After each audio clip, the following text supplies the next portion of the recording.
A Condessa Paula. Era uma mulher jovem, bela, rica, de um ilustre nascimento segundo o mundo e, por outro lado, um modelo acabado de todas as qualidades do coração e do espírito. Ela morreu aos 36 anos, em 1851. Era uma dessas pessoas cuja oração fúnebre se resume nestas palavras em todas as bocas. Por que Deus retira tão cedo tais pessoas da terra? Felizes aqueles que fazem assim bendizer a sua memória. Ela era boa, doce e indulgente para com todo o mundo, sempre pronta a desculpar ou a atenuar o mal, em lugar de agravá-lo. Nunca a maledicência manchou os seus lábios. Sem arrogância nem orgulho, tratava os seus inferiores com uma benevolência que nada tinha da baixa familiaridade, e sem tomar diante deles ares de grandeza ou de uma proteção humilhante. Compreendendo que as pessoas que vivem de seu trabalho não são capitalistas e que têm necessidade do dinheiro que lhes é devido, seja por seu estado, seja para viver, jamais ela fez esperar um salário. O pensamento de que alguém pudesse sofrer de uma falta de pagamento por sua culpa era-lhe um remorso de consciência. Não era dessas pessoas que procuram sempre o dinheiro para satisfazerem as suas fantasias, e não tem nunca para pagarem o que devem. Ela não compreendia que pudesse ser de bom gosto para um rico ter dívidas, e ficaria humilhada, podendo-se dizer que os seus fornecedores eram obrigados a fazer-lhe adiantamentos. Também em sua morte não houve senão lamentos e nenhuma reclamação. A sua beneficência era inesgotável, mas não era essa beneficência oficial que se expõe publicamente. Nela era a caridade do coração e não da ostentação. Só Deus sabe as lágrimas que ela secou e os desesperos que acalmou, porque essas boas ações não tinham por testemunhas senão ela e os infelizes que assistia. Sabia, sobretudo, descobrir esses infortúnios ocultos, que são os mais pungentes, e que socorria com a delicadeza que eleva o moral, ao invés de abaixá-lo. Sua posição e as altas funções de seu marido obrigavam-na a uma apresentação doméstica, a qual não podia infringir, mas em tudo, satisfazendo as exigências de sua posição, sem mesquinhez, ali colocava uma ordem que, evitando os desperdícios ruinosos e as despesas supérfluas, permitia-lhe para isso bastar-lhe a metade do que custaria a outros, sem fazer melhor. Poderia fazer assim de sua fortuna uma parte maior para os necessitados. Para isso, separar um capital importante, cuja renda era designada exclusivamente para essa destinação, sagrada para ela, e a considerava como tendo-a de menos a destinar para sua casa. Achava, assim, o meio de conciliar os seus deveres para com a sociedade e para com o infeliz. Nota. Pode-se dizer que essa senhora era o retrato vivo da mulher beneficente, traçada em O Evangelho segundo o Espiritismo, capítulo 13. Fim de nota. Evocada, 12 anos depois de sua morte, por um de seus parentes iniciados no Espiritismo, ela deu a comunicação seguinte, em resposta a diversas perguntas que lhe foram dirigidas. Nota. Extraímos desta comunicação, cujo original está em língua alemã, as partes instrutivas para o assunto que nos ocupa, suprimindo o que não é senão de interesse de família. Fim de nota. Aspas. Tendes razão, meu amigo, em pensar que sou feliz. Eu o sou, com efeito, além de tudo que possa exprimir, e, todavia, estou longe ainda do último grau. Entretanto, estou entre os felizes da terra, porque não me lembro de ter provado a tristeza real. Juventude, saúde, fortuna, homenagens, eu tinha tudo que constitui a felicidade entre vós. Mas o que é essa felicidade, perto daquela que se saboreia aqui? Que são as vossas mais esplêndidas festas, onde se expõem os mais ricos ornamentos, perto dessas assembleias de espíritos resplandecentes, de uma luz que a vossa vista não poderia suportar, e que é apanágio da pureza? Que são os vossos palácios e os vossos salões dourados perto das moradias aéreas, dos vastos campos do espaço matizado de cores que fariam empalidecer o arco-íris? Que são os vossos passeios, de passos contados em vossos parques, perto das excursões através da imensidade, mais rápidas do que o relâmpago? Que são os vossos horizontes limitados e nebulosos, perto do espetáculo grandioso dos mundos que se movem no universo, sem limite sob a poderosa mão do mais alto? Quanto os vossos mais melodiosos concertos são tristes e gritantes perto dessa suave melodia que faz vibrar os fluidos do éter e todas as fibras da alma. Quanto as vossas maiores alegrias são tristes e insípidas perto da inefável sensação de felicidade que penetra incessantemente todo o ser como um eflúvio benfazejo, sem mistura de nenhuma inquietação, de nenhuma apreensão, de nenhum sofrimento. Aqui tudo respira o amor, a confiança, a sinceridade, por toda parte corações amantes, por toda parte amigos, nenhuma parte de invejosos e ciumentos. Tal é o mundo onde estou, meu amigo, e aonde chegareis infalivelmente seguindo o caminho reto. Entretanto, se deixaria ser de uma alegria uniforme, não credes que a nossa alma isenta de peripécias não é nem um concerto perpétuo, nem uma festa sem fim, nem uma beata contemplação durante a eternidade? Não é o movimento da vida a atividade? As ocupações, embora isentas de fadigas, dão-lhe uma incessante variedade de aspectos e de emoções pelos milhares de incidentes de que são salpicadas.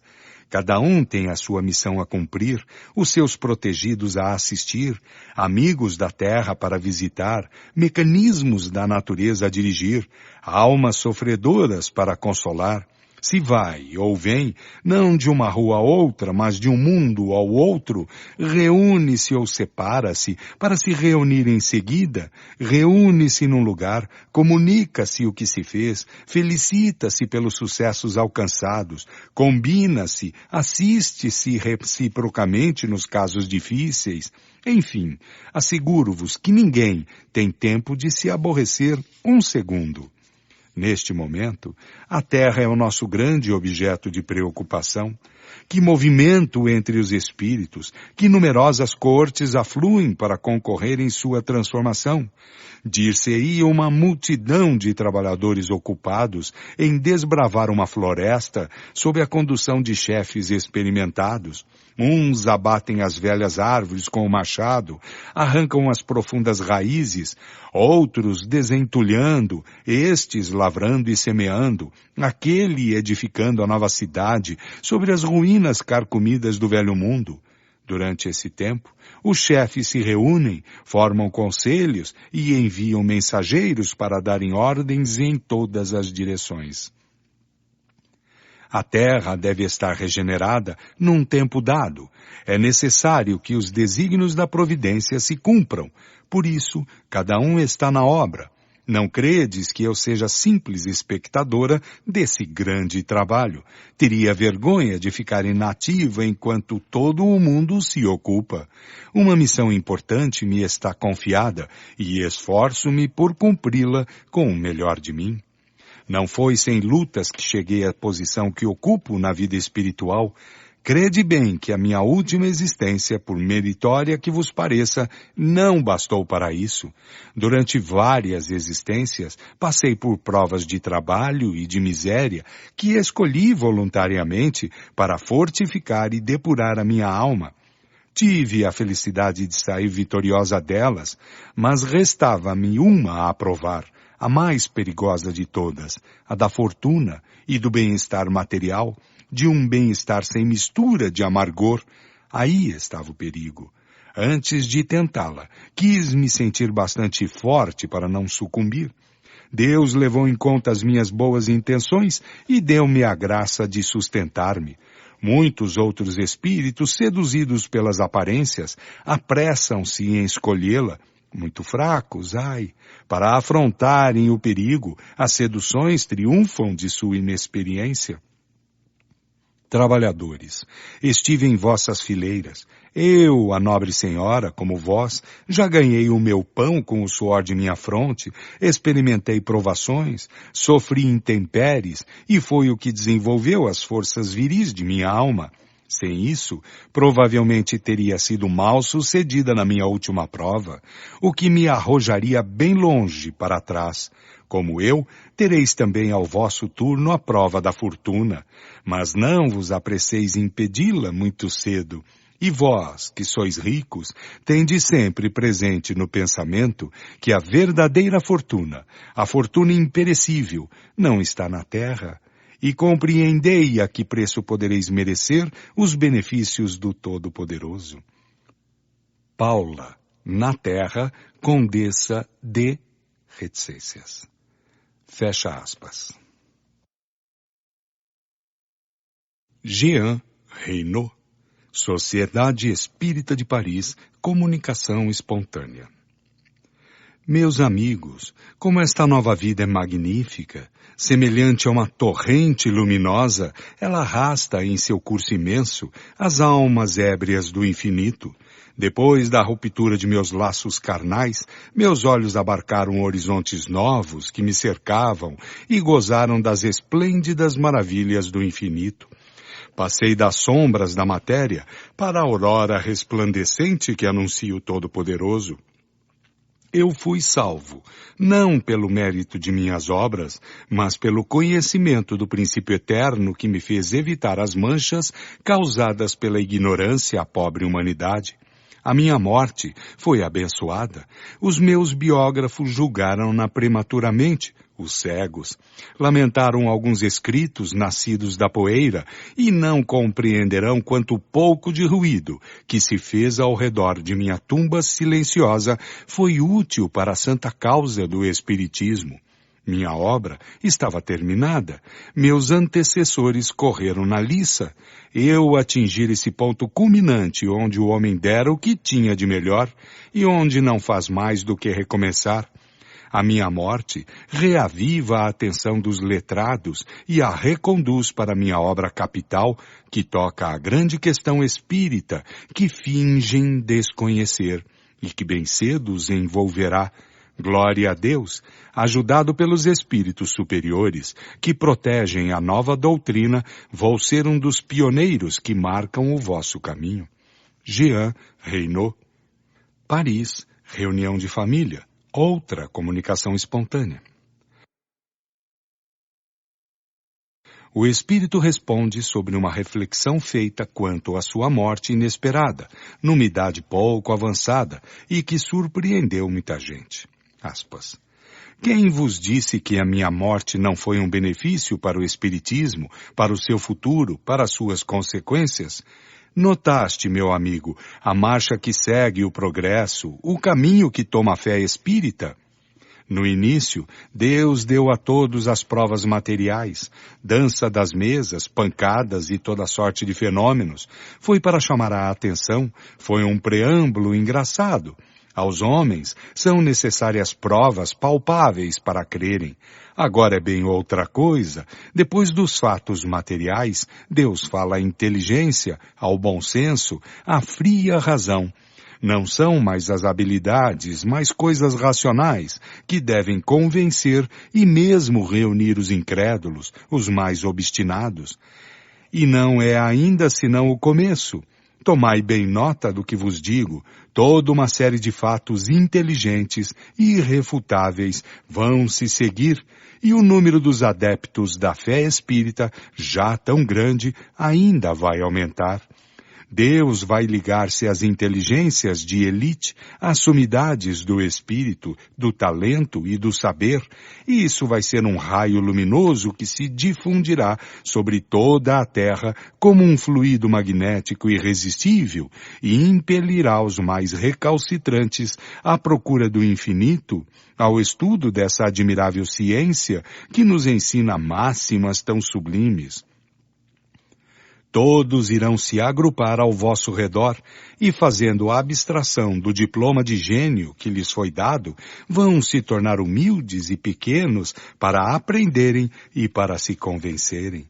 Depois, mais tarde, quando estiverem bem instruídos e bem convencidos, se servirão de sua autoridade e da notoriedade de seu nome para empurrarem ainda mais longe e alcançar os últimos limites do objetivo que vos propuseste, a regeneração da espécie humana pelo conhecimento raciocinado e aprofundado das existências passadas e futuras.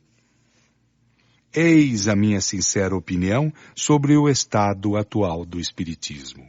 Fecha aspas. Bordeaux. Evocação. Atendo com prazer ao vosso chamado, senhora. Sim, tendes razão. A perturbação espírita, por assim dizer, não existiu para mim. Isso respondia a um pensamento do médium. Exilado voluntariamente na vossa terra, onde tinha que lançar a primeira semente séria das grandes verdades que envolvem o mundo neste momento, sempre tive a consciência da pátria e depressa me reconheci no meio de meus irmãos. Pergunta. Eu vos agradeço por consentir em vir, mas não acrediteis que o meu desejo de conversar convosco influísse sobre vós. Necessariamente deve haver uma diferença tão grande entre nós que nisso não penso senão com respeito. Resposta. Obrigado por esse bom pensamento, minha filha, mas deves saber também que qualquer distância que as provas acabadas, mais ou menos prontamente, mais ou menos felizmente, possam estabelecer entre nós, há sempre um laço poderoso que nos une, a simpatia, e tendes estreitado esse laço com o vosso pensamento constante. Pergunta. Se bem que muitos espíritos hajam explicado as suas primeiras sensações ao despertar, seríeis bastante bom para nos dizer o que sentistes ao reconhecer-vos e como se operou a separação de vosso espírito e de vosso corpo? Resposta. Como para todos, senti o momento da libertação aproximar-se, mas mais feliz que muitos, ela não me causou angústias porque lhe conhecia os resultados, embora fossem maiores do que pensava. O corpo é um entrave às faculdades espirituais e quaisquer que sejam as luzes que se haja conservado, são sempre mais ou menos abafadas pelo contato da matéria. Dormi, esperando um despertar feliz. O sono foi curto e a admiração imensa. Os esplendores celestes expostos aos meus olhares brilhavam com todo o seu fausto.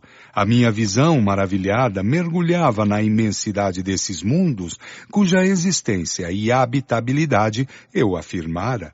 Era uma visão que me revelava e me confirmava a verdade de meus sentimentos. O homem, por mais que se creia seguro, quando fala, há frequentemente, no fundo de seu coração, os momentos de dúvida, de incerteza. Ele desconfia, se não da verdade que proclama, menos frequentemente dos meios imperfeitos que emprega para demonstrá-la. Convencido da verdade que queria fazer admitir, a miúde, tive que combater contra mim mesmo, contra o desalento de ver, de tocar, por assim dizer, a verdade, e não poder torná-la palpável àqueles que tinham tanta necessidade de crerem nela, para caminharem com segurança no caminho que tinham a seguir. Pergunta. Quando vivo, professavas o Espiritismo? Resposta. Entre professar e praticar há uma grande diferença. Muitas pessoas professam uma doutrina que não praticam. Eu praticava e não professava. Do mesmo modo que todo homem é cristão porque segue as leis do Cristo, fosse isso sem conhecê-las, do mesmo modo todo homem pode ser espírita, que crê em sua alma imortal, em suas reencarnações, em sua marcha progressiva incessante, nas provas terrestres, abluções necessárias para se purificar. Eu nisso acreditava. Era, pois, espírita. Compreendia a erraticidade, esse laço intermediário entre as encarnações, esse purgatório onde o espírito culpado se despoja de seus vestidos manchados para revestir uma nova roupa, onde o espírito em progresso tece, com cuidado, a roupa que vai vestir de novo e que quer conservar pura. Eu compreendi, vos disse, e sem professar, continuei a praticar. Nota. Estas 3 comunicações foram obtidas por 3 médiuns diferentes, completamente estranhos uns aos outros. Pela analogia dos pensamentos e a forma de linguagem, pode-se admitir pelo menos a presunção de identidade. A expressão tece com cuidado a roupa que vai vestir de novo é uma encantadora figura que pinta a solicitude com a qual o espírito em progresso prepara a nova existência que deverá fazê-lo progredir ainda. Os espíritos atrasados tomam menos precauções e algumas vezes fazem escolhas infelizes que os forçam a recomeçar. Antoine Cousteau, membro da Sociedade Espírita de Paris, sepultado em 12 de setembro de 1863 no cemitério de Montmartre, na Vala Comum. Era um homem de coração que o Espiritismo conduziu a Deus. A sua fé no futuro era completa, sincera e profunda. Simples obreiro calceteiro, praticava caridade em pensamentos, em palavras e em ações, segundo seus fracos recursos, porque encontrava ainda o meio de assistir aqueles que tinham menos do que ele. Se a sociedade não fez os gastos de uma cova particular, foi porque havia um emprego mais útil a se fazer com os fundos, do que se tivessem sido empregados sem proveito para os vivos, para uma vã satisfação do amor próprio. E os espíritas, sobretudo, sabem que a vala comum é uma porta que conduz ao céu tão bem quanto os mais suntuosos mausoléus.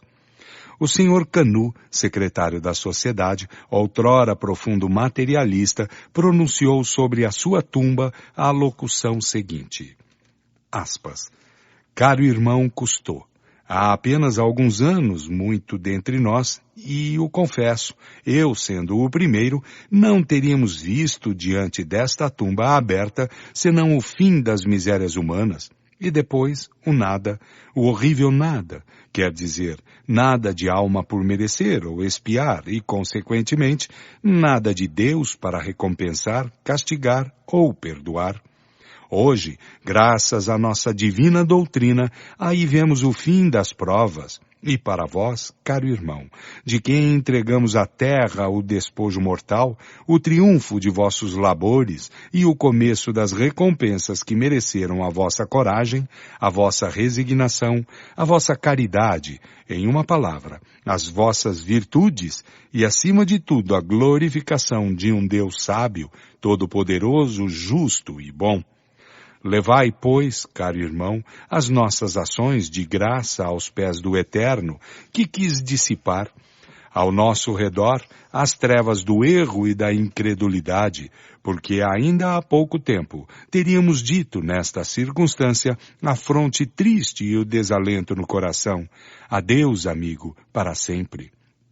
Hoje, dizemos, a testa alta e radiante de esperança, o coração cheio de coragem e de amor. Caro irmão, até breve, e ore por nós. Nota. Para maiores detalhes e outras alocuções, ver a Revista Espírita de outubro de 1863, página 297. Fim de nota. Fecha aspas. Um dos médios da sociedade, sobre a própria sepultura, ainda não fechada, obteve a comunicação seguinte, da qual todos os assistentes, incluídos os coveiros, escutaram a leitura de cabeça descoberta e com uma profunda emoção. Foi, com efeito, um espetáculo novo e surpreendente de ouvir as palavras de um morto recolhidas no seio mesmo da tumba. Aspas.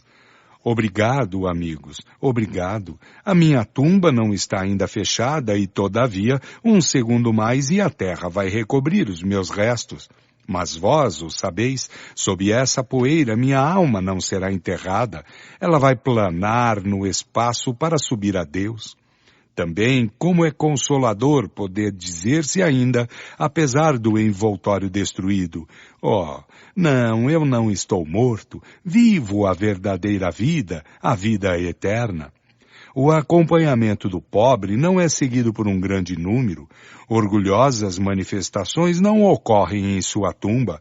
E todavia, amigos, crede-me, a multidão imensa não falta aqui, e os bons espíritos seguiram convosco e com essas mulheres piedosas o corpo daquele que aí está deitado.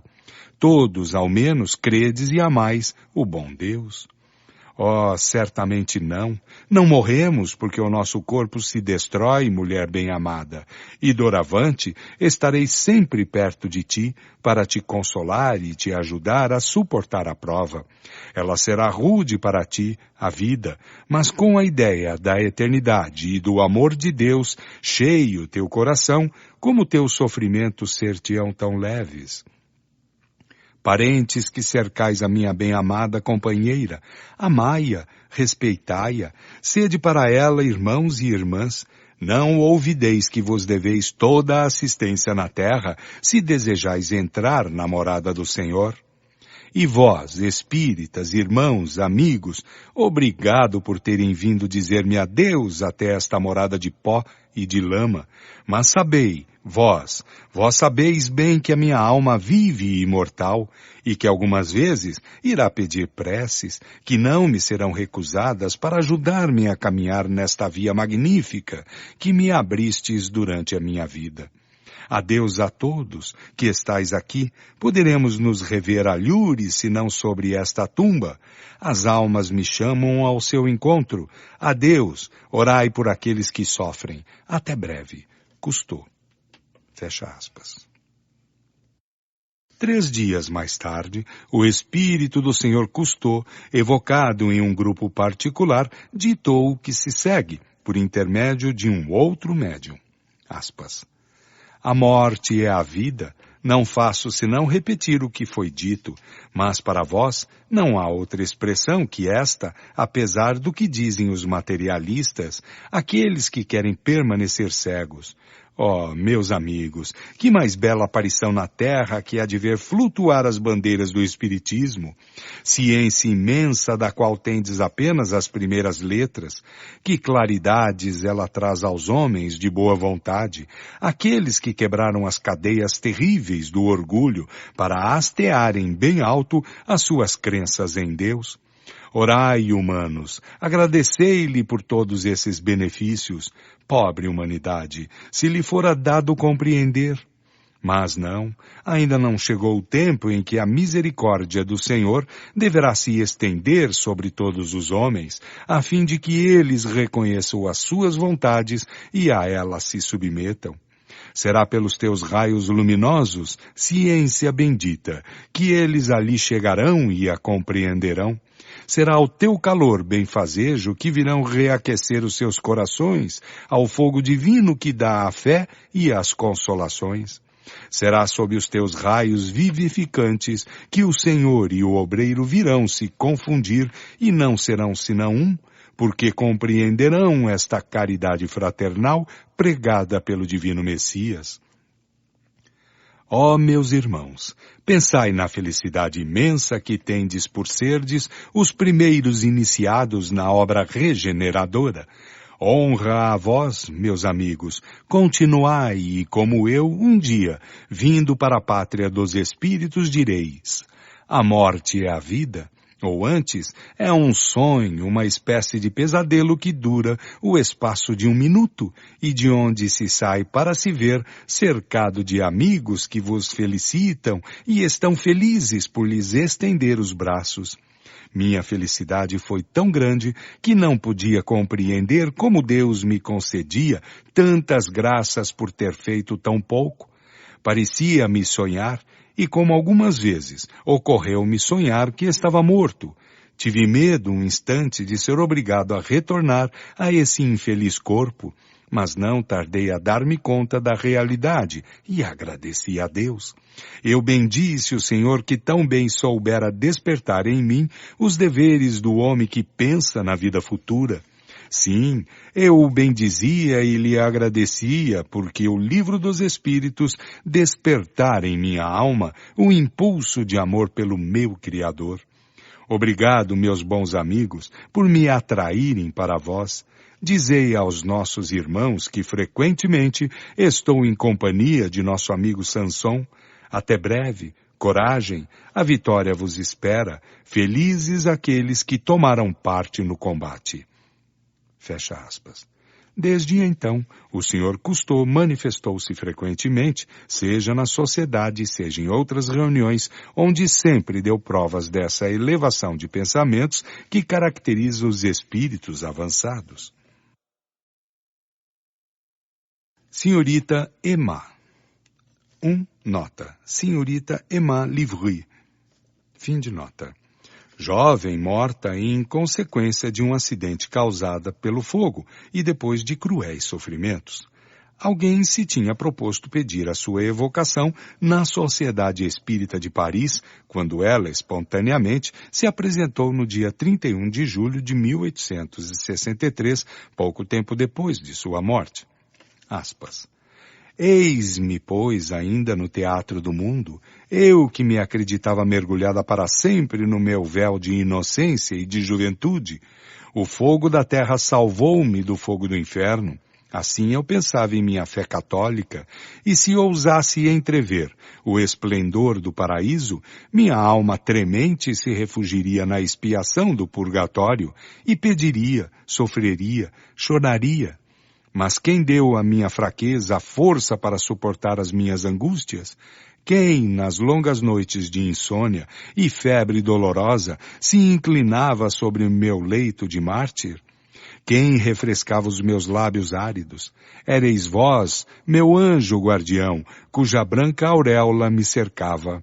Éreis vós, também, caros espíritos, que vinhais murmurar aos meus ouvidos palavras de esperança e de amor. O ardor que consumiu meu fraco corpo despojou-me do agarramento ao que passa. Também eu morri já vivendo a verdadeira vida. Não conheci a perturbação e entrei serena e recolhida no dia radioso que envolve aqueles que, depois de terem muito sofrido, esperaram um pouco. Minha mãe, minha querida mãe, foi a derradeira vibração terrestre que ressoou em minha alma. Quanto quisera que se tornasse espírita. Destaquei-me da árvore terrestre como um fruto maduro antes do tempo. Não tinha ainda que roçar pelo demônio do orgulho, que excita as almas com os infelizes arrastamentos pelos sucessos brilhantes da embriaguez da juventude. Bendigo o ardor, bendigo o sofrimento, bendigo a prova que era uma expiação. Semelhante a esses fios brancos do outono, flutuo arrastada na corrente luminosa. Não são mais as estrelas de diamante que brilham na minha fronte, mas as estrelas de ouro do bom Deus. Fecha aspas. Emma. Num outro centro, em Havre, o mesmo espírito, também espontaneamente, deu a comunicação seguinte em 30 de julho de 1863. Aspas. Aqueles que sofrem na terra serão recompensados na outra vida. Deus é cheio de justiça e misericórdia para com aqueles que sofrem neste mundo. Concede uma felicidade tão pura, uma felicidade tão perfeita, que não se deveria temer nem os sofrimentos e nem a morte, se fora possível às pobres criaturas humanas sondar os misteriosos desígnios de nosso Criador. Mas a terra é um lugar de provas frequentemente bem grandes, frequentemente semeadas de dores bem pungentes. Sede resignados a tudo, se fordes por ela alcançados. A tudo inclinai-vos diante da bondade suprema de Deus, que é todo-poderoso. Se vos der um fardo pesado a suportar, se vos chama a ele depois de grandes sofrimentos, vereis na outra vida a vida feliz. Quão pouca coisa eram essas dores e essas penas na terra, quando julgardes a recompensa que Deus vos reserva, se nenhum lamento, nenhum murmúrio entrar em vosso coração. Bem jovem deixei a terra, Deus quis me perdoar e me dar a vida daqueles que respeitaram as suas vontades. Adorai sempre a Deus, Amai-o de todo o vosso coração, sobretudo rogai a ele firmemente, aí está o vosso sustentáculo nesse mundo, a vossa esperança, a vossa salvação. Fecha aspas. Emma. O doutor Vinal. Antigo membro da Sociedade de Paris, morto em 27 de março de 1865, na véspera do sepultamento, um sonâmbulo muito lúcido e que vê muito bem os espíritos, solicitado para se transportar junto dele e dizer se o via, respondeu, aspas, vejo um cadáver no qual se opera um trabalho extraordinário. Dir-se-ia uma massa que se agita e como alguma força que faz esforços para dela se liberar, mas que tem dificuldade para vencer a resistência. Eu não distingo a forma do espírito, bem determinada. Fecha aspas. Ele foi evocado na Sociedade de Paris em 31 de março. Pergunta. Caro senhor Vinal, todos os vossos antigos colegas da Sociedade de Paris conservam de vós a melhor recordação, e eu, em particular, as excelentes relações que não cessaram entre nós. Em vos chamando em nosso meio, temos primeiro por objetivo dar-vos um testemunho de simpatia, e ficaremos muito felizes se consentirdes ou se puderdes vir conversar conosco. Resposta. Caro amigo e digno mestre, a vossa boa lembrança e os vossos testemunhos de simpatia me são muito sensíveis. Se hoje posso vir a vós e assistir livre e desligado a esta reunião de todos os nossos bons amigos e irmãos espíritas, é graças ao vosso bom pensamento e à assistência que as vossas preces me trouxeram. Como dizia com justeza o meu jovem secretário, eu estava impaciente para me comunicar.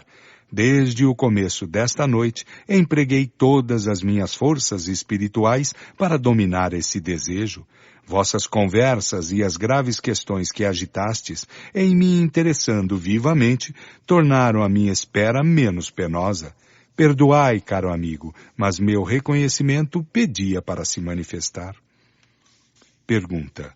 Quereis nos dizer primeiro como vos encontrais no mundo dos espíritos? Ao mesmo tempo, quereis nos descrever o trabalho da separação, as vossas sensações naquele momento e dizer-nos ao cabo de quanto tempo vos reconhecestes? Resposta. Estou tão feliz quanto se pode sê-lo quando se vê confirmarem plenamente todos os pensamentos secretos que se pode haver emitido sobre uma doutrina consoladora e reparadora. Sou feliz. Sim, eu sou, porque agora vejo, sem nenhum obstáculo, se desenvolver diante de mim o futuro da ciência e da filosofia espíritas. Mas afastemos por hoje essas digressões inoportunas. Virei de novo vos entreter a esse respeito, sabendo que a minha presença vos proporcionará tanto prazer quanto eu mesmo sinto em vos visitar. O dilaceramento foi bastante rápido, mais rápido que o meu pouco mérito me fazia esperar. Fui poderosamente ajudado pelo vosso concurso, e o vosso sonâmbulo vos deu uma ideia muito límpida do fenômeno da separação, para que eu não insista nisso. Era uma espécie de oscilação descontínua, uma espécie de arrastamento em dois sentidos opostos. O espírito triunfou, uma vez que aqui estou. Não deixei completamente o corpo, senão no momento em que foi depositado na terra, retornei convosco. Pergunta. Que pensais do serviço feito para os vossos funerais? Fiz-me um dever assistir a ele. Nesse momento, estáveis bastante desligado para vê-lo, e as preces que fiz por vós, não ostensivamente bem entendido, chegaram a vós? Resposta. Sim. Como vos disse, a vossa assistência em tudo fez a sua parte, e regressei convosco abandonando a minha velha crisálida. As coisas materiais pouco me tocam, de resto o sabeis. Eu não pensava senão na alma e em Deus. Pergunta. Lembrai-vos de que o vosso pedido há 5 anos, no mês de fevereiro de 1860, fizemos um estudo sobre vós estando ainda vivo. Nota. Ver Revista Espírita do mês de março de 1860. Fim de nota. Naquele momento, o vosso espírito estava desligado para vir conversar conosco. Quereis nos descrever, tanto quanto possível, a diferença que existe entre o vosso desligamento atual e o de então? Resposta. Sim, certamente disso me lembro, mas que diferença entre o meu estado de então e o de hoje? Então, a matéria me constrangia ainda com a sua rede inflexível. Queria desligar-me de maneira mais absoluta e não o podia. Hoje sou livre, um vasto campo, o do desconhecido, abre-se diante de mim, e eu espero, com a vossa ajuda e a dos bons espíritos, aos quais me recomendo avançar e me penetrar o mais rapidamente possível dos sentimentos que ele faz sentir e dos atos que é necessário cumprir para transpor o caminho da prova e merecer o mundo das recompensas. Que majestade, que amplidão! É quase um sentimento de assombro que domina então, quando, fracos como somos, queremos fixar as sublimes claridades. Pergunta. Numa outra vez, ficaremos felizes em continuar esta conversa quando quiserdes reaparecer entre nós. Resposta.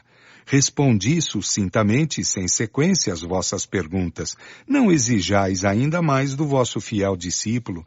Não estou inteiramente livre. Conversar ainda seria minha alegria. O meu guia modera o meu entusiasmo, e já pude apreciar bem a sua bondade e a sua justiça para submeter-me inteiramente à sua decisão. Qualquer pesar que sinta por ser interrompido. Consolo-me pensando que frequentemente poderei vir assistir incógnito às vossas reuniões.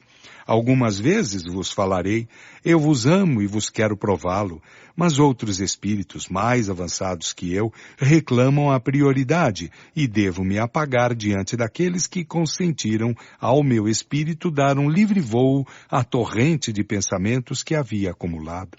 Deixo-vos, amigos, e devo agradecer duplamente, não somente a vós, espíritas, que me chamastes, mas também a este espírito que consentiu que eu tomasse o seu lugar e que, quando vivo, levava o ilustre nome de Pascal, aquele que foi e será sempre o mais devotado dos vossos adeptos. Dr. Vinal. Victor Lebluff, jovem piloto da Barra no porto de Havre, morto com a idade de 20 anos. Morava com sua mãe, pobre, pequena comerciante, a quem prodigalizava os mais ternos e os mais afetuosos cuidados, e que sustentava com o produto do seu rude trabalho. Jamais o viram frequentar os cabarés, nem entregar-se aos excessos tão frequentes em sua profissão, porque não queria desviar a menor parte de seu ganho do piedoso uso ao qual o consagrava. Todo o tempo que não empregava no seu serviço, dava-o à sua mãe para poupá-la da fadiga. Atacado há muito tempo pela doença da qual sabia que deveria morrer, escondia os seus sofrimentos com medo de causar-lhe inquietude e não quisesse ela mesma cuidar de sua tarefa. Eram necessários a esse rapaz um bem grande fundo de qualidades naturais e uma bem grande força de vontade para resistir, na idade das paixões, aos perniciosos arrastamentos do meio em que vivia. Era de uma piedade sincera e a sua morte foi edificante. Na véspera de sua morte, pediu à sua mãe que fosse descansar um pouco, dizendo que ele mesmo sentia necessidade de dormir. Esta teve então uma visão. Achava-se, disse ela, numa grande escuridão. Depois viu um ponto luminoso que crescia pouco a pouco, e o quarto se iluminou por uma brilhante claridade, da qual se destacou a figura de seu filho, radiosa e elevando-se no espaço infinito. Ela compreendeu que o seu fim estava próximo. Com efeito, no dia seguinte, a sua bela alma deixou a terra, enquanto seus lábios murmuravam uma prece.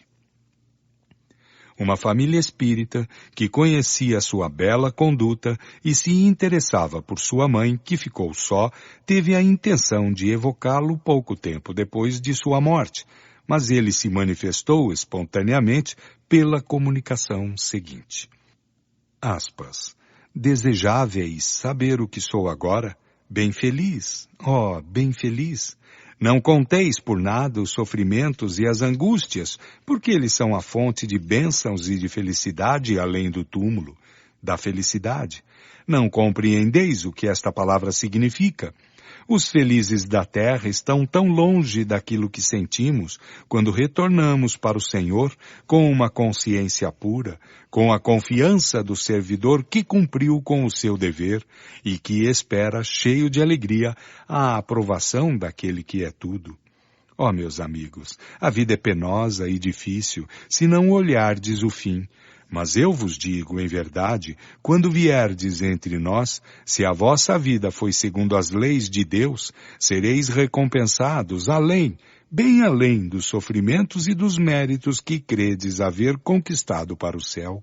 Sede bons, sede caridosos, dessa caridade desconhecida para muitos dentre os homens, que se chama benevolência.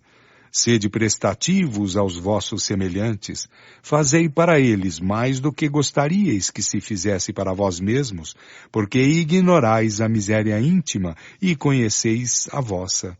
Ajudai minha mãe, minha pobre mãe, minha única saudade da terra. Ela deve sofrer outras provas, e é necessário que ela chegue ao céu. Adeus, vou para ela. Fecha aspas. Victor. O Guia do Médium.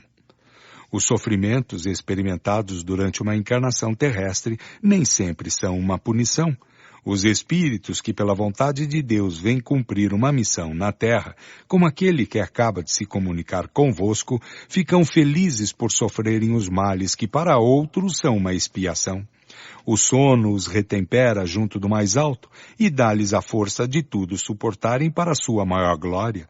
A missão deste espírito em sua última existência não era uma missão notável, mas embora haja sido obscura, não teve com isso senão mais mérito, porque não podia estar estimulada pelo orgulho. Havia primeiro um dever de reconhecimento para ser cumprido diante daquela que foi sua mãe. Deveria, em seguida, mostrar que, nos piores meios, podem-se encontrar almas puras, com sentimentos nobres e elevados, e que, com a vontade, pode resistir a todas as tentações. É uma prova de que as qualidades têm uma causa anterior, e seu exemplo não terá sido estéril. Senhora Anaïs Gourdon. Muito jovem, notável pela doçura de seu caráter e pelas qualidades morais mais eminentes, falecida em novembro de 1860, ela pertencia a uma família de trabalhadores nas minas de carvão das cercanias de Saint-Étienne, circunstância importante para apreciar a sua posição como espírito. Evocação. Estou aqui? Pergunta. Vosso marido e vosso pai pediram-me para vos chamar e ficarão felizes tendo uma comunicação vossa? Resposta. Também estou bem feliz em dá-la. Pergunta. Por que fostes arrebatada tão jovem da afeição de vossa família? Resposta. Porque terminei as minhas provas terrestres. Pergunta. Ides vê-los algumas vezes? Resposta. Estou frequentemente perto deles. Pergunta. Sois feliz como espírito? Resposta. Eu sou feliz, eu tenho esperança, eu espero, eu amo. Os céus não têm mais espanto para mim. Espero com confiança e amor que as asas brancas me abram caminho. Pergunta. Que entendeis por essas asas? Resposta. Entendo tornar-me espírito puro e resplandecer como os mensageiros celestes que me ofuscam. As asas dos anjos, arcanjos, serafins, que são espíritos puros, evidentemente não são senão um atributo imaginado pelos homens, para pintar a rapidez com a qual se transportam, porque a sua natureza etérea lhes dispensa qualquer sustentáculo para percorrer os espaços. Entretanto, eles podem aparecer aos homens com esse acessório, para responderem ao seu pensamento, como outros espíritos tomam a aparência que tinham na Terra para se fazerem reconhecer. Pergunta. Vossos pais podem fazer alguma coisa que vos seja agradável? Resposta: podem, estes seres queridos, não mais se entristecerem pelo quadro de seus pesares, uma vez que sabem que não estou perdida para eles, que o meu pensamento lhes seja doce, leve e perfumado em suas lembranças. Passei como uma flor, e nada de triste deve subsistir de minha rápida passagem. Pergunta: de onde vem que vossa linguagem seja tão poética e tão pouco em relação com a posição que tinhais na terra? Resposta: é que a minha alma quem fala. Sim, eu tinha conhecimentos adquiridos e, frequentemente, Deus permite que espíritos delicados se encarnem entre os homens mais rudes para fazê-los pressentir as delicadezas que alcançarão e compreenderão mais tarde. Sem essa explicação tão lógica e tão conforme com a solicitude de Deus para com suas criaturas, dificilmente dar-se-ia conta de que, à primeira vista, poderia parecer uma anomalia. Com efeito, o que mais de gracioso e de mais poético que a linguagem do espírito dessa jovem, educada no meio dos mais rudes trabalhos? A contrapartida se vê frequentemente. São os espíritos inferiores encarnados entre os homens mais avançados, mas com um objetivo oposto. É tendo em vista o seu próprio adiantamento que Deus os coloca em contato com o mundo esclarecido, e algumas vezes também para servir de prova a esse mesmo mundo. Que outra filosofia pode resolver tais problemas? Maurice Gontran foi filho único, falecido com 18 anos, de uma afecção do pulmão. Inteligência rara, razão precoce, grande amor aos estudos, caráter doce, amante e simpático. Ele possuía todas as qualidades que dão as mais legítimas esperanças de um brilhante futuro. Seus estudos terminaram cedo com o maior sucesso e ele trabalhava na escola politécnica.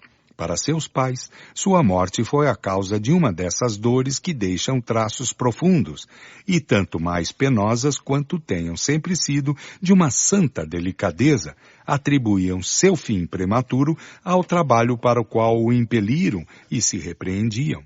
Aspas. A que, diziam, serve-lhe agora tudo o que aprendeu? Melhor fora que tivesse permanecido ignorante, porque disso não necessitaria para viver e, sem dúvida, estaria ainda entre nós, consolaria a nossa velhice. Fecha aspas. Se conhecessem o Espiritismo, sem dúvida raciocinariam de outro modo. Mais tarde, aí encontraram a verdadeira consolação.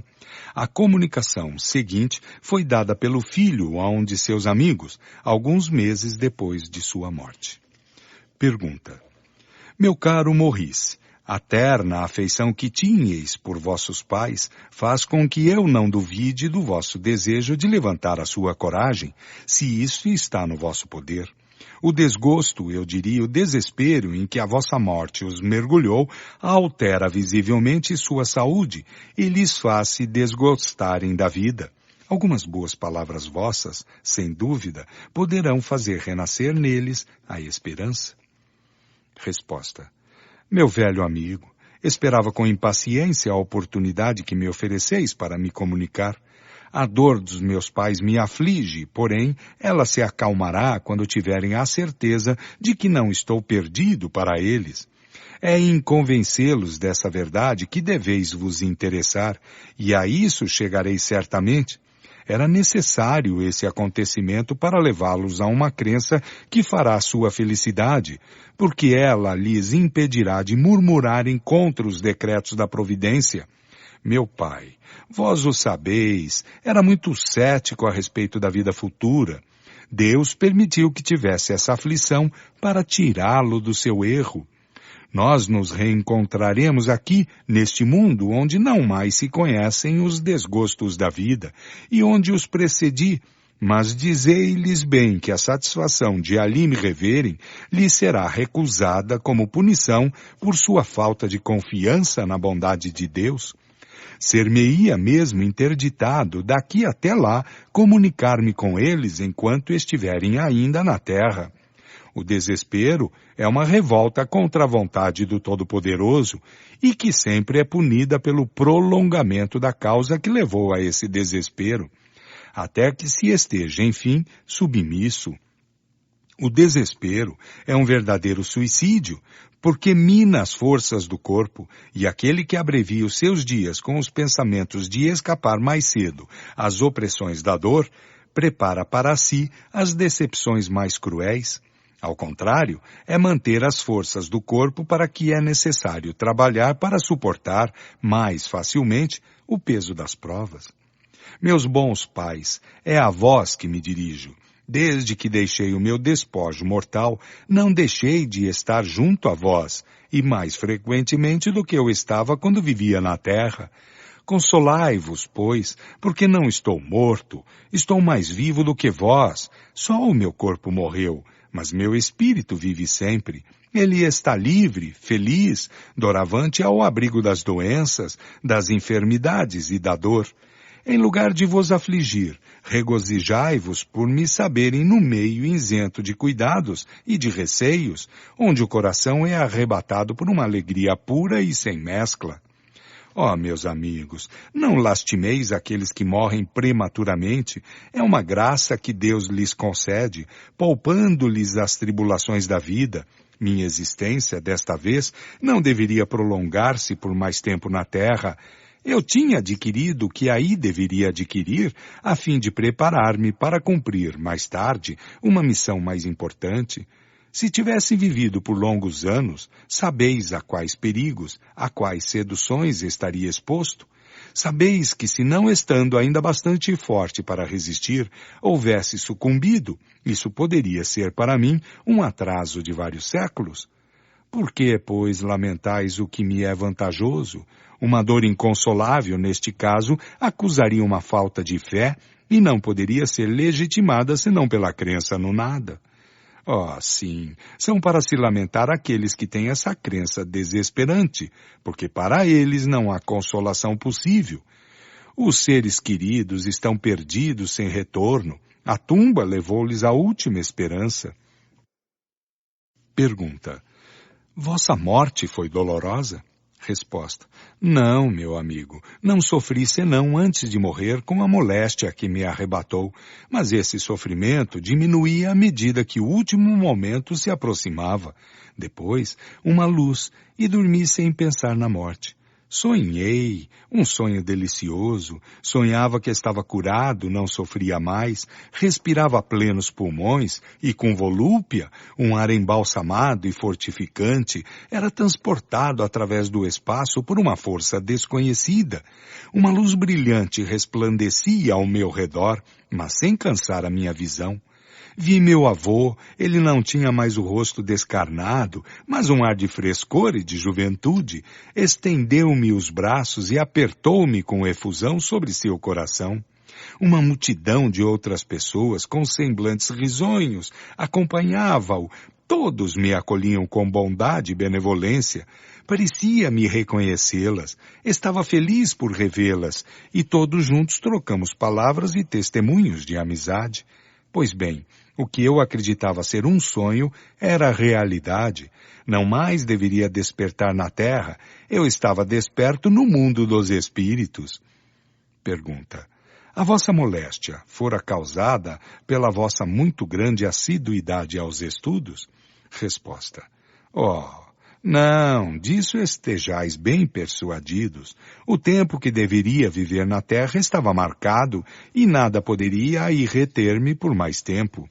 Meu espírito, nesses momentos de desligamento, sabia-o bem e estava feliz pensando na sua próxima libertação. Mas o tempo que aí passei não foi sem proveito, e hoje me felicito por não tê-lo perdido. Os estudos sérios que fiz fortificaram a minha alma e aumentaram os meus conhecimentos. Foi outro tanto de educação, e se não pude aplicá-los na minha curta permanência entre vós, aplicá-los-ei mais tarde com mais fruto. Adeus, caro amigo, vou para junto de meus pais, dispô-los para receberem esta comunicação. Morri-se. Capítulo 3. Espíritos numa condição mediana. Joseph Brie, falecido em 1840, evocado em Bordeaux em 1862 por sua neta. O homem honesto segundo Deus ou segundo os homens. 1. Caro avô, quereis dizer-me como estais entre os espíritos e dar-me alguns detalhes instrutivos para o nosso adiantamento? Resposta. Tudo o que quiseres, minha cara criança. Expio a minha falta de fé, mas a bondade de Deus é grande e leva em conta as circunstâncias. Eu sofro, não como poderás entendê-lo, mas de desgosto por não ter empregado bem o meu tempo na terra. 2. Como não o empregastes bem? Sempre viveste como um homem honesto? Resposta. Sim, do ponto de vista dos homens, mas há um abismo entre o homem honesto diante dos homens e o homem honesto diante de Deus. Queres instruir-te, querida criança? Vou tratar de fazer-te sentir a diferença. Entre vós é considerado como homem honesto quando ele respeita as leis de seu país, respeito elástico para muitos, quando não faz mal ao seu próximo, tomando-lhe ostensivamente o seu bem, mas frequentemente se lhe toma a honra e a sua felicidade sem escrúpulo, do momento em que o código ou a opinião pública não podem alcançar o culpado hipócrita. Quando se pôde fazer gravar sobre a sua pedra tumular as lenga-lengas de virtudes que são louvadas, crendo-se haver pago sua dívida à humanidade. Que erro! Não basta para ser honesto diante de Deus não ter infringido as leis dos homens. É necessário, antes de tudo, não ter transgredido as leis divinas. O homem honesto diante de Deus é aquele que, cheio de devotamento e de amor, consagra a sua vida ao bem, ao progresso de seus semelhantes, aquele que, animado de um zelo aurido no objetivo, é ativo na vida, ativo para cumprir a tarefa material que lhe foi imposta, porque deve ensinar aos seus irmãos o amor ao trabalho, ativo nas boas obras, porque não deve esquecer que é apenas um servidor ao qual o Senhor pedirá contas um dia do emprego de seu tempo, ativo no objetivo, porque deve pregar pelo exemplo o amor ao Senhor e ao próximo. O homem honesto diante de Deus deve evitar, com cuidado, essas palavras mordazes, veneno escondido sob flores, que destroem as reputações e, frequentemente, matam o homem moral, cobrindo-o de ridículo. O homem honesto diante de Deus deve ter sempre o coração fechado à menor levedura do orgulho, da inveja, da ambição. Deve ser paciente e doce para com aqueles que o atacam. Deve perdoar do fundo do seu coração, sem esforços e, sobretudo, sem ostentação, a quem quer que o haja ofendido. Deve amar o seu Criador em todas as suas criaturas. Enfim, deve pôr em prática este resumo tão conciso e tão grande dos deveres do homem. Amar a Deus acima de todas as coisas e ao seu próximo como a si mesmo. Eis, querida criança, com pouca diferença, o que deve ser o homem honesto diante de Deus. Pois bem, eu fiz tudo isso? Não. Faltei a muitas dessas condições, eu o confesso aqui sem corar. Não tive uma atividade que o homem deve ter. O esquecimento do Senhor me arrastou a outros esquecimentos, que por não serem passíveis das leis humanas, não são menos prevaricações às leis de Deus. Sofri bastante com isso quando o senti. Eis porque espero hoje, mas com a consoladora esperança na bondade de Deus, que vê o meu arrependimento. Conta-lhes, cara criança, repete àqueles que têm a consciência pesada, que cubram as suas faltas à força de boas obras, a fim de que a misericórdia divina estenda sobre eles, seus olhos paternais contarão as expiações e a sua mão poderosa apagará as faltas. Senhora Helene Michel, Jovem de 25 anos, morta subitamente em alguns minutos em sua casa, sem sofrimentos e sem causa anterior conhecida. Era rica, um pouco frívola e, em consequência da leviandade de seu caráter, ocupava-se mais das futilidades da vida que das coisas sérias. Apesar disso, seu coração era bom, ela era serena, benevolente e caridosa. Evocada 3 dias depois de sua morte por pessoas que a conheceram, exprimiu-se assim, aspas, não sei onde estou, que perturbação me cerca, chamaste-me e eu vim, não compreendo porque não estou em minha casa, choram-me ausente e eu estou lá, eu não posso fazer-me reconhecer por todos eles, meu corpo não me pertence mais e todavia sinto-o frio e gelado, quero deixá-lo e estou presa lá, e a ele retorno sempre. Sou 2 pessoas. Oh, quando compreenderei o que me ocorre, é necessário ainda que eu vá acolá, meu outro eu, em que se tornará eu ausente? Adeus. Fecha aspas. O sentimento da dualidade, que ainda não está destruído por uma separação completa, é aqui evidente. Caráter pouco sério, sua posição de fortuna, permitindo-lhe satisfazer seus caprichos, devia favorecer as suas tendências à leviandade. Não é, pois, de se admirar que o seu desligamento foi pouco rápido e que 3 dias depois da sua morte ela se sentisse ainda ligada ao seu envoltório corpóreo. Mas como nela não havia nenhum vício sério e o fundo era bom, essa situação não tinha nada de muito penosa e não durou muito tempo. Evocada de novo depois de alguns dias, suas ideias já tinham mudado muito e eis o que ela disse. Aspas. Obrigada por terem orado por mim. Reconheço a bondade de Deus que me poupou os sofrimentos e a apreensão do momento da separação de meu corpo e de meu espírito. Minha pobre mãe terá muita dificuldade para resignar-se. Ela, porém, será sustentada, e o que aos seus olhos é uma terrível infelicidade, era indispensável, a fim de que as coisas do céu se tornassem para ela o que devem ser, tudo. Estarei junto dela até ao fim de sua prova terrestre e a ajudarei a suportá-la. Não sou infeliz, mas tenho ainda muito a fazer para avançar até a morada feliz. Pedirei a Deus permitir-me retornar a esta terra, porque tenho a reparar o tempo que aí perdi nesta existência. Que a fé vos sustente, meus amigos. Tende confiança na eficácia da prece, quando ela parte verdadeiramente do coração. Deus é bom? Fecha aspas. Pergunta. Tivestes muito tempo para vos reconhecer? Resposta. Compreendi a morte no mesmo dia em que orastes por mim. Pergunta. Esse estado de perturbação era de sofrimento? Resposta. Não, eu não sofria. Acreditava sonhar e esperava o despertar. Minha vida não foi isenta de dores, mas todo ser encarnado nesse mundo deve sofrer. Resignei-me com a vontade de Deus e isso me levou em conta. Eu vos sou reconhecida pelas preces que me ajudaram a reconhecer-me. Obrigada, sempre retornarei com prazer. Adeus.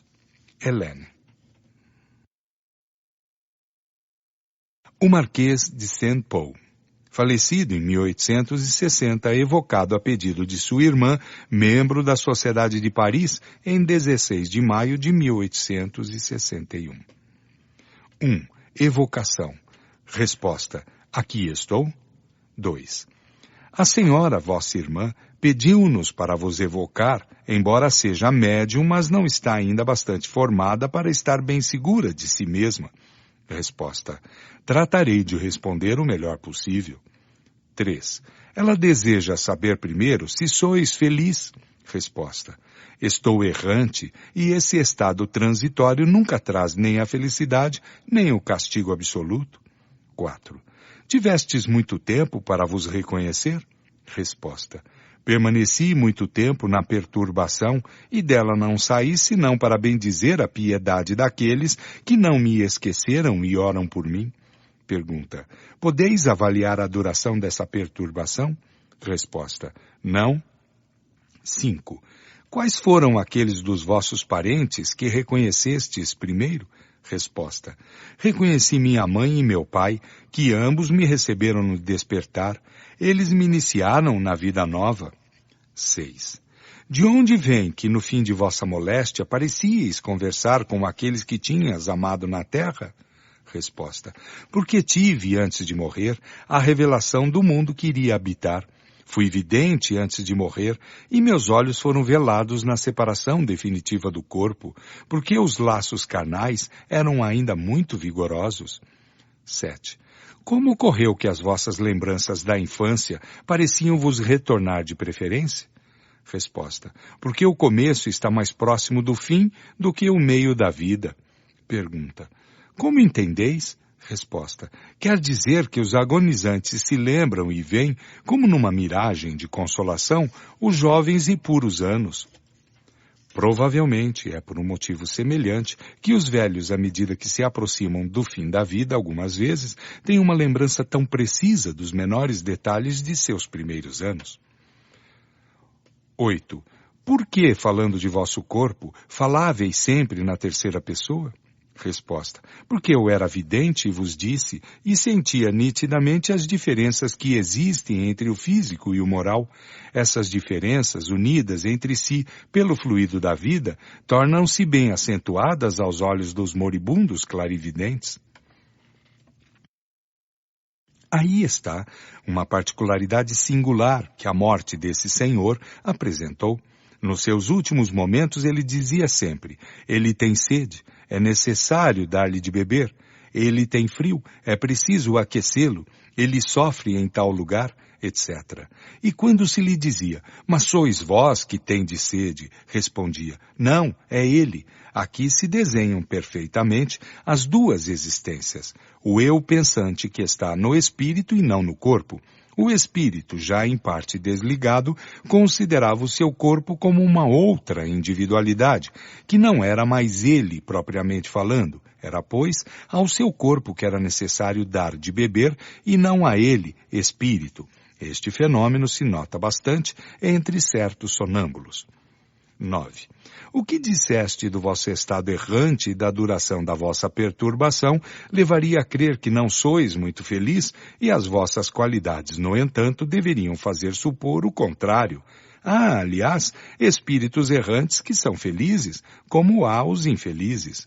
Resposta: estou num estado transitório. As virtudes humanas adquirem aqui o seu verdadeiro valor. Sem dúvida, o meu estado é 1000 vezes preferível ao da encarnação terrestre, mas sempre carreguei em mim as aspirações do verdadeiro bem e do verdadeiro belo, e minha alma não estará satisfeita senão quando voar para os pés do Criador. Senhor Cardon, médico. O Sr. Cardon passara uma parte de sua vida na marinha mercante na qualidade de médico de baleeiro, onde auriu hábitos e ideias um pouco materiais, retirado da aldeia de J. Reticências. Ali exercia a modesta profissão de médico do campo.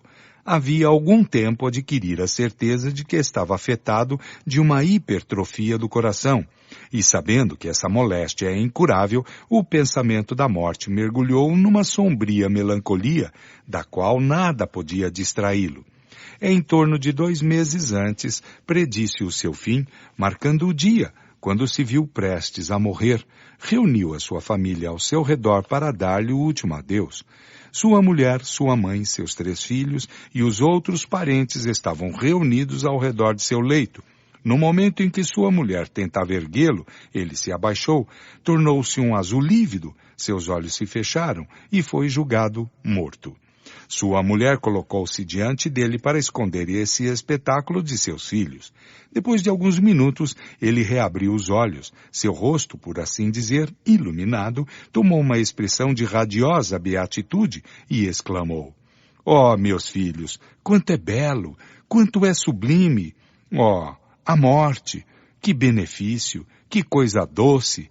Estava morto e sentia a minha alma elevar-se bem alto, mas Deus permitiu-me retornar para vos dizer: não deveis temer a morte, é a libertação." que não posso vos pintar a magnificência do que vi e as impressões das quais me senti penetrado, mas não poderíeis compreendê-lo.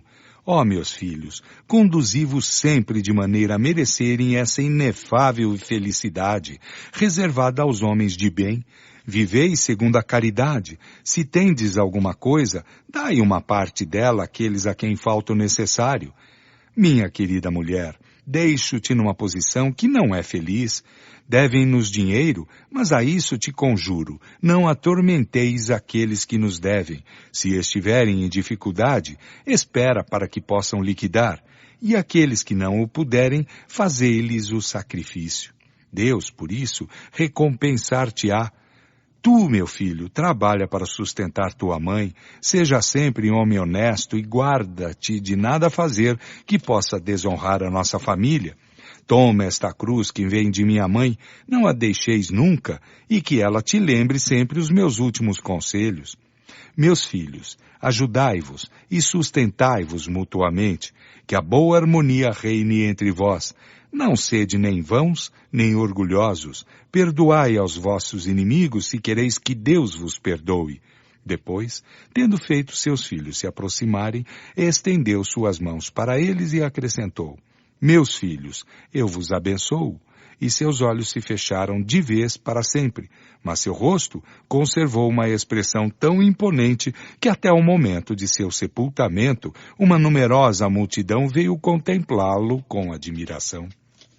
Tendo-nos sido transmitido esses interessantes detalhes por um amigo da família, pensamos que esta evocação poderia ser instrutiva para todos, ao mesmo tempo que seria útil ao espírito. 1. Evocação. Resposta: estou junto de vós.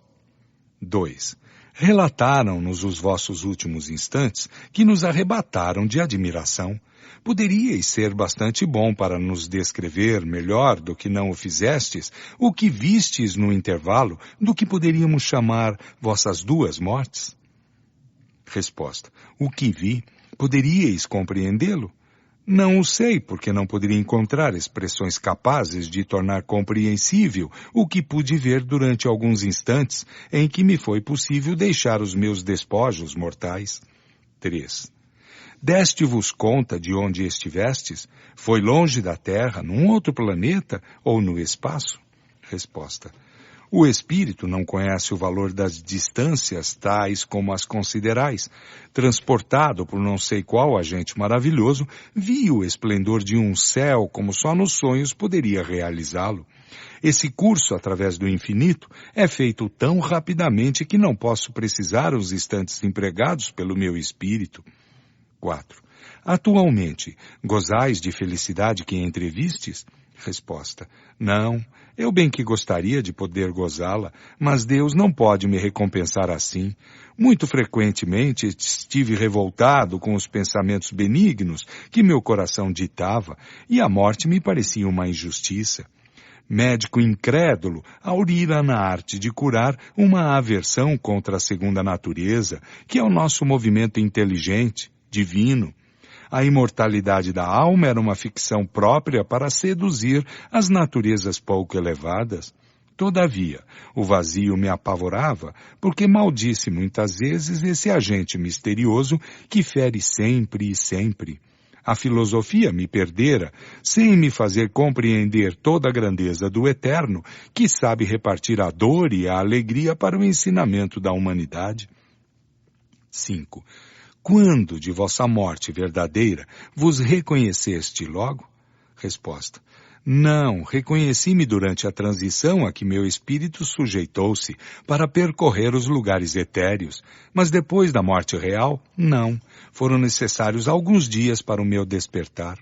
Deus me concedera uma graça, vou dizer-vos a razão. Minha incredulidade primeira não existia mais. Antes de minha morte eu crera, porque depois que sondara cientificamente a matéria pesada que me fazia enfraquecer, ao termo de razões terrestres, não encontrara senão a razão divina. Ela me inspirara, consolara, e minha coragem era mais forte do que a dor. Eu bendizia o que amaldiçoara, o fim me parecia a libertação. O pensamento de Deus é grande como o mundo. Oh, que suprema consolação na prece que dá enternecimentos inefáveis! Ela é o elemento mais seguro de nossa natureza imaterial. Por ela compreendi, acreditei firmemente, soberanamente, e foi por isso que Deus, escutando as minhas ações benignas, consentiu em me recompensar antes de acabar a minha encarnação. 6. Poder-se-ia dizer que a primeira vez estáveis morto? Resposta: sim e não. Tendo o espírito deixado o corpo, naturalmente a carne expirava, mas, retomando a posse de minha morada terrestre, a vida retornou ao corpo que sofrera uma transição, um sono. 7. Nesse momento, sentíeis os laços que vos ligavam ao vosso corpo? Resposta: sem dúvida, o espírito tem um laço difícil de quebrar, lhe é necessário o último estremecimento da carne para reentrar em sua vida natural. 8.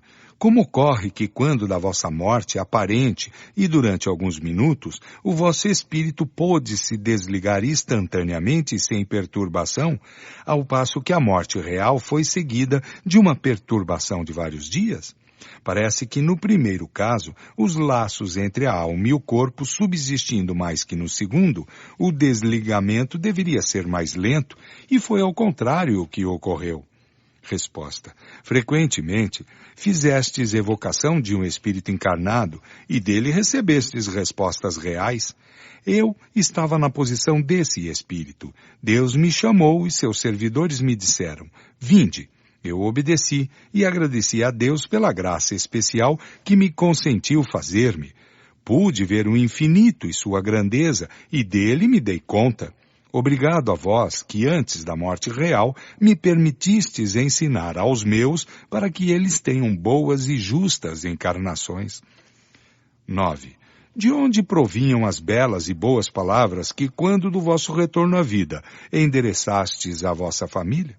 Resposta: elas eram reflexo do que vira e ouvira.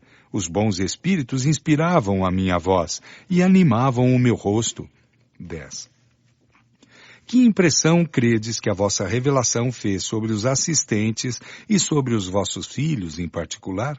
Resposta: impressionante, profunda. A morte não é mentirosa. Os filhos, por ingratos que possam ser, se inclinam diante da encarnação que termina.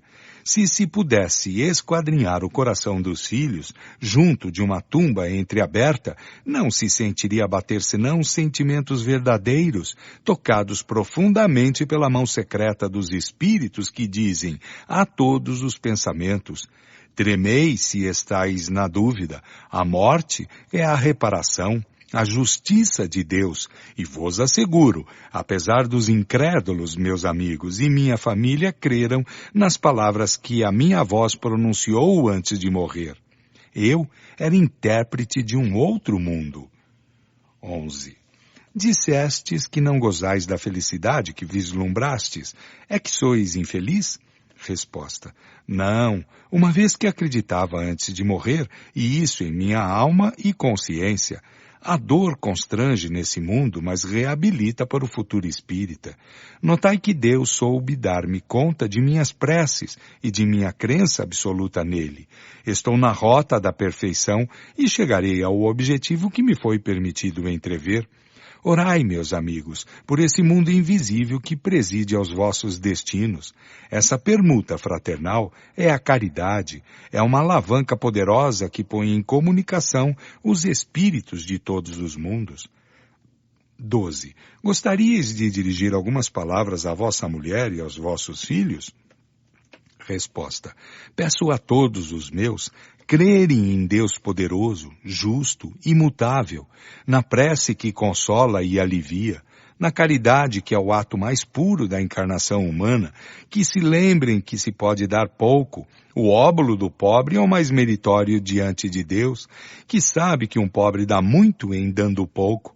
É necessário que o rico dê muito, e frequentemente, para merecer tanto quanto ele. O futuro é a caridade, a benevolência em todas as ações. É acreditar que todos os espíritos são irmãos, não se prevalecendo jamais de todas as pueris vaidades. Família bem-amada, tereis duras provas, mas aprendei a suportá-las corajosamente, pensando que Deus vos vê. Dizei frequentemente esta prece: Deus de amor e de bondade, que dá tudo e sempre, concedei-nos esta força que não recua diante de nenhuma pena.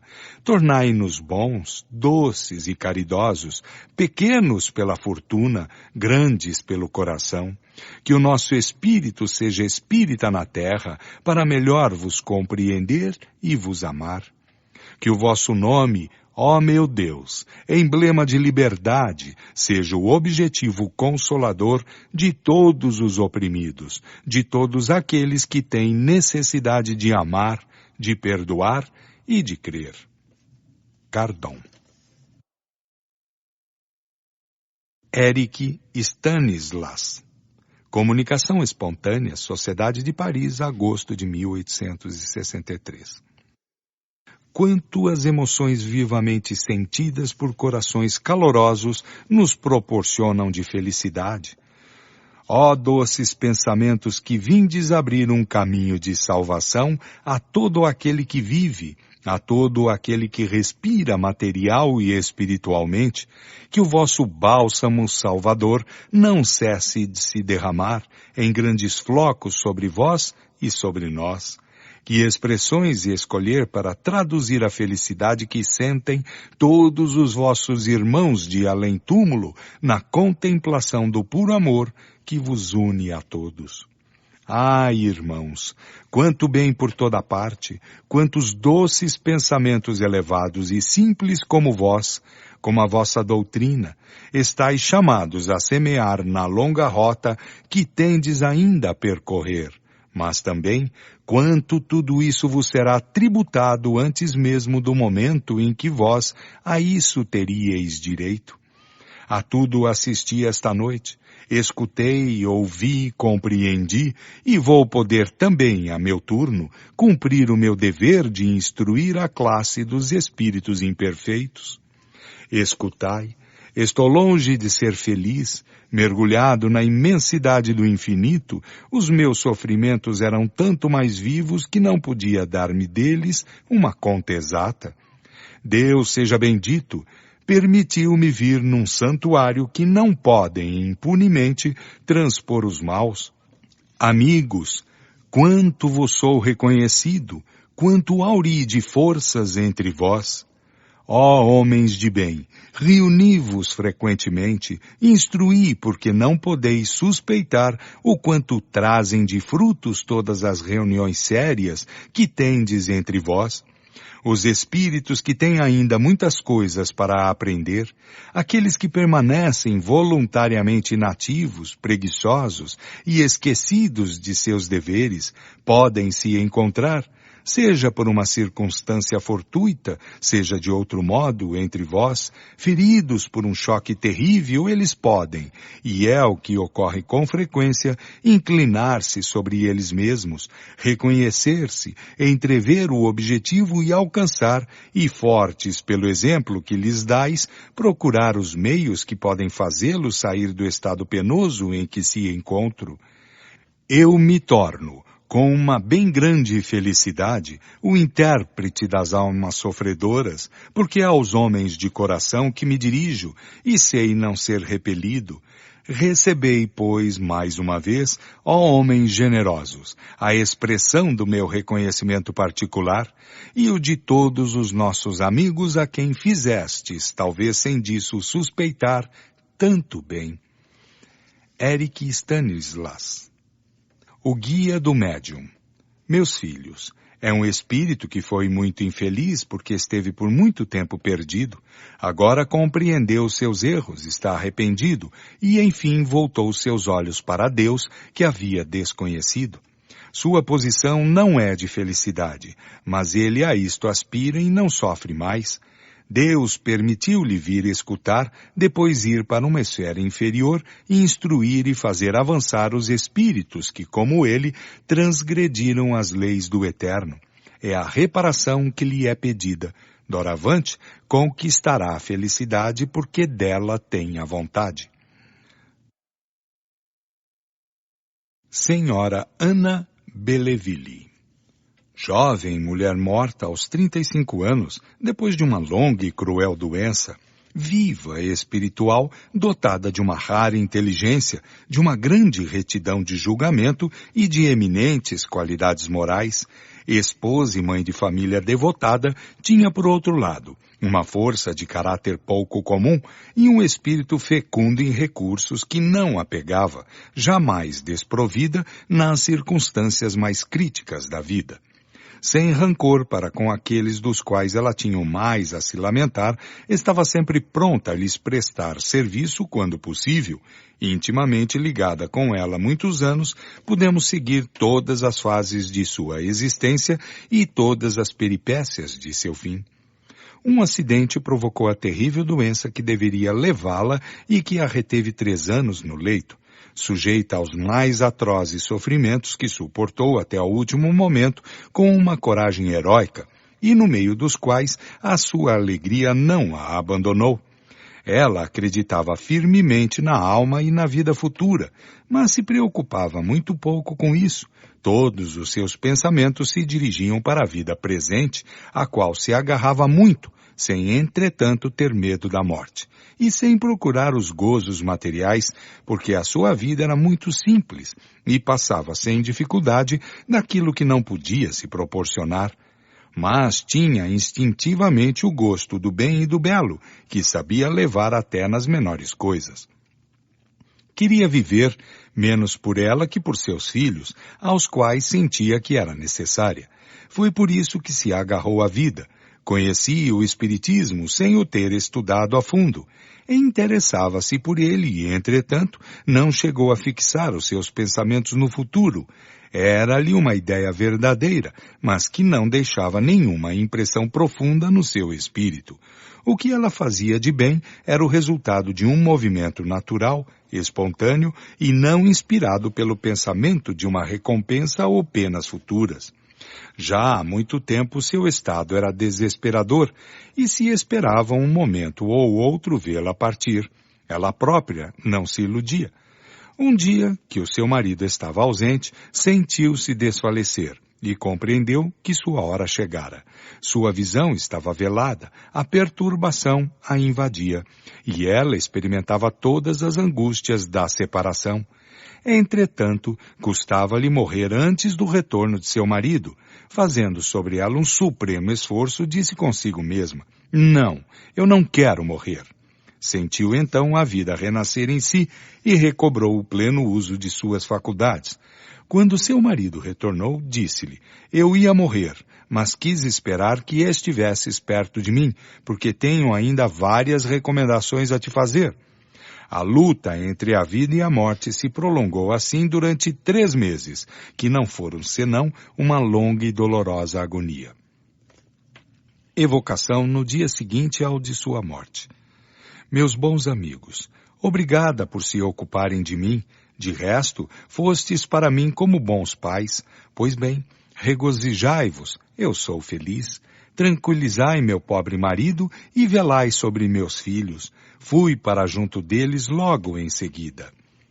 Pergunta: parece que a sua perturbação não foi muito longa, uma vez que nos respondeis com lucidez.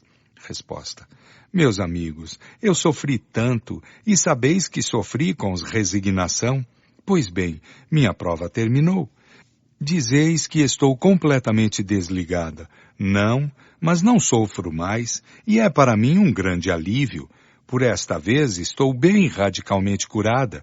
Eu vos asseguro, mas tenho necessidade de que me ajudem com o concurso da prece para vir em seguida trabalhar convosco.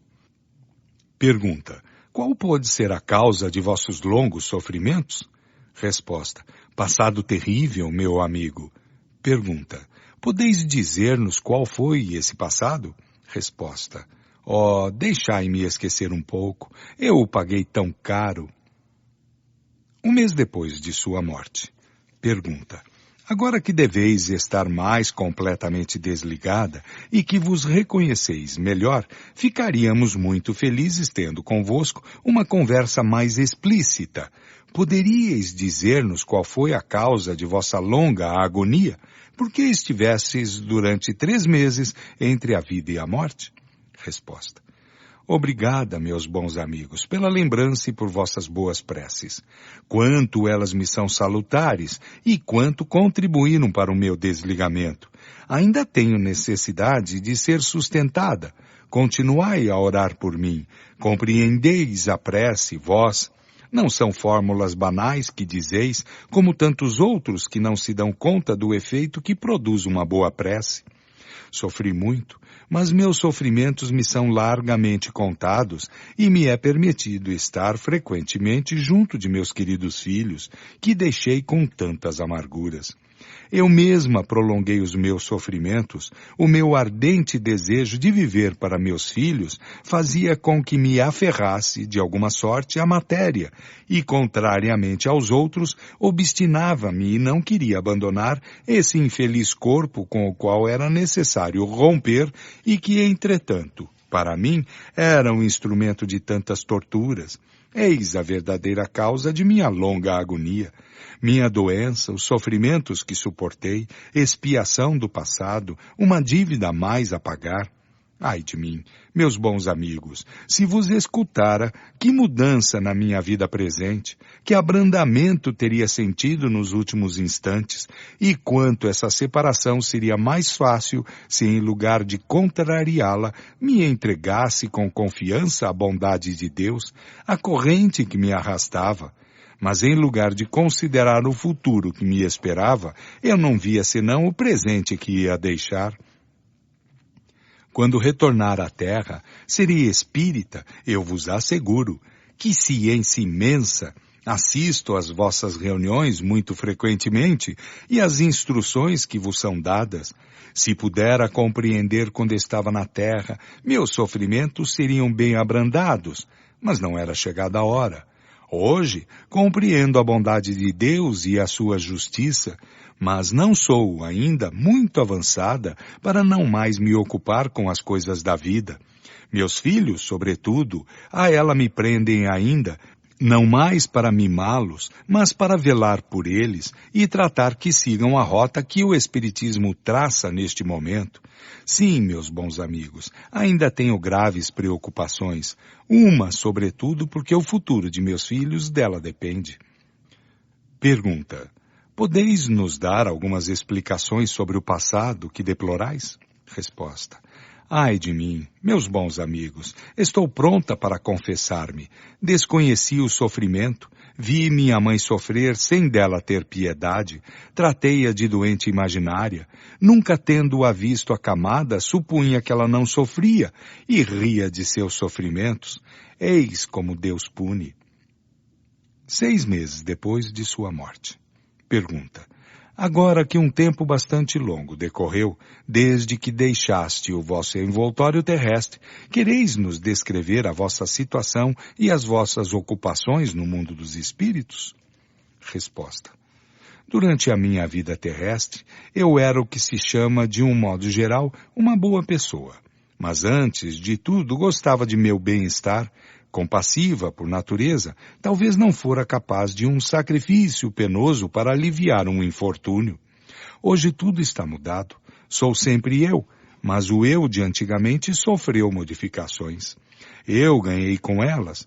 Vejo que não há nem classes nem condições outras que o mérito pessoal no mundo dos invisíveis, onde um pobre caridoso e bom está acima do rico orgulhoso que o humilhava sob a sua esmola. Velo especialmente pela classe dos aflitos, pelos tormentos de família, a perda de pais ou de fortuna, tenho por missão consolá-los e encorajá-los, e sou feliz por fazê-lo. Ana. Uma importante questão que ressalta dos fatos acima é esta. Uma pessoa pode, por um esforço de sua vontade, retardar o momento da separação da alma e do corpo? Resposta do Espírito de São Luís. Esta questão, resolvida de um modo afirmativo e sem restrição, poderia dar lugar a falsas consequências. Certamente um espírito encarnado pode, em certas condições, prolongar a existência corpórea para terminar instruções indispensáveis, ou que crê como tais. E isso lhe pode ser permitido, como no caso que aqui se trata, e como disso há muitos exemplos. Esse prolongamento da vida não poderia, em todos os casos, ser senão de curta duração, porque não pode ser dado ao homem intervir na ordem das leis da natureza, nem de provocar um retorno real à vida quando esta chega ao seu termo. Não é senão uma suspensão condicional da pena momentânea. Entretanto, da possibilidade do fato, não será preciso concluir que possa ser geral, nem crer que depende de cada um prolongar assim a sua existência. Como prova para o espírito, ou no interesse de uma missão a arrematar, os órgãos usados podem receber um suplemento de fluido vital que lhes permita acrescentar alguns instantes à manifestação material do pensamento. Os casos semelhantes são exceções e não a regra. Não é necessário ver, não mais, nesse fato, uma derrogação de Deus à imutabilidade de suas leis, mas uma consequência do livre-arbítrio da alma humana que, no último instante, tem consciência da missão da qual está encarregada e quer, malgrado a morte, cumprir o que não pôde acabar. Algumas vezes, isso pode ser também uma espécie de punição infligida ao espírito que duvida do futuro, a de lhe conceder um prolongamento de vitalidade da qual sofre necessariamente. São Luís. Poder-se-ia também admirar-se da rapidez do desligamento desse espírito, tendo em vista o seu apego à vida corpórea. Mas é necessário considerar que esse apego não tinha nada de sensual nem de material, tinha mesmo o seu lado moral, uma vez que era motivado pelo interesse de seus filhos de tenra idade. Era, além disso, um espírito avançado em inteligência e em moralidade, um grau a mais e estaria entre os espíritos muito felizes. Ali não tinha, pois, nos laços perispirituais a tenacidade que resulta da identificação com a matéria. Pode-se dizer que a vida enfraquecida por uma longa enfermidade não tinha mais que alguns fios. Foram esses fios que queria impedir de se romperem. Todavia, foi punida pela sua resistência pelo prolongamento de seus sofrimentos que diziam respeito à natureza da doença, e não à dificuldade do desligamento. Por isso, depois da libertação, a perturbação foi de curta duração. Um fato igualmente importante decorre dessa evocação, assim como na maioria daquelas que são feitas em diversas épocas, mais ou menos afastadas da morte, que há a mudança que se cumpre gradualmente nas ideias do espírito e do qual se pode seguir o progresso. Neste, se traduz não por melhores sentimentos, mas por uma mais sadia apreciação das coisas. O progresso da alma na vida espiritual é, pois, um fato constatado pela experiência. A vida corporal é a que põe em prática esse progresso. É a prova de suas resoluções, o cadinho onde se depura. Desde o instante em que a alma progride, depois da morte, a sua sorte não pode estar irrevogavelmente fixada, porque a fixação definitiva da sorte é, como dissemos a Lures, a negação do progresso. As duas coisas não podem existir simultaneamente. Resta aquela que tem a sanção dos fatos e da razão.